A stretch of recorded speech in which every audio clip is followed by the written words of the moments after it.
Hey everyone, my name is Thomas. Welcome to my channel. This is the Gundam RX-79G Ground Unit Full Suit Build Series Part 1. Today we're going to start welding all of the suit together, as you can see here with this giant pile of parts.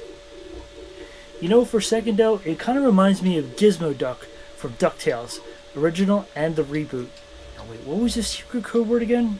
Blathery Blatherskite! No, that's not it either. Or wait, maybe it's Iron Man 3 when he was making the Mark 42. Ready? No, I guess that's not it either. Well, let's get PLA welding.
Okay, I have the majority of the suit welded together, as you can see here on the shin.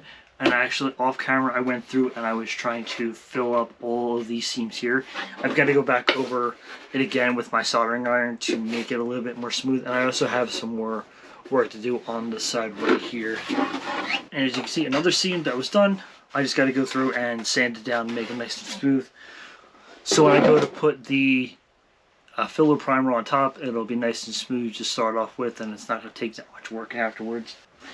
And the most trickiest part was trying to weld this together. I heavily modified the original file because originally it was the bottom part would stick down more and these two claws would be down at the bottom sticking out, and these ones up here, they would be sticking out to hold like a huge container for like your different weapons that were for this kind of Gundam. But I decided to not do that because the big containers, they were going to use like a ton of filament, even though I took out all the infill and I did 2 to 3 walls, and it was still going to take about 3 rolls just to do the one container for the back. So I decided to make a couple changes. I like what I've done so far, so I'm hoping that all this holds together. Then that way I can start filling in all the notches to help smooth it out. And on a side note, I did not realize that this shield was going to be this big, but it actually works out better because I tried to scale it to make sure that it was not going to be ginormous to start off with. So basically it's almost my entire forearm, which would go like this. So it's not too bad, but I'm not going to rescale because it took a lot to print this out, and I really just don't want to waste any more material. Okay, here is the entire chest. Well, the basics of it. There's still things I need to add on the front of here, but majority of it is together. All my notches and everything are on the inside, welding this together. I try to keep all the notches on the outside down to a minimum, so that way it's not going to look that bad when I try to go through and sand it and then do the primer on top. And with the boot model, it didn't give me much opportunity to really modify it because it was really a few connecting spots, and then I just had to go from there. So I'm hoping that I can weld these two together, and then this will just like overlay on top of a shoe or boot. Then I would be good with that. And with the shoulder pieces, this is the right shoulder, so this is just going to sit on top here just like this. And like I said, all that's going to get smoothed out and covered up with filler primer and then regular paint on top of that. So we're good from there. That is it for right now. If you have any questions, please leave a comment below, and also don't forget to hit the thumbs up to let me know that you liked the video. Thank you for watching.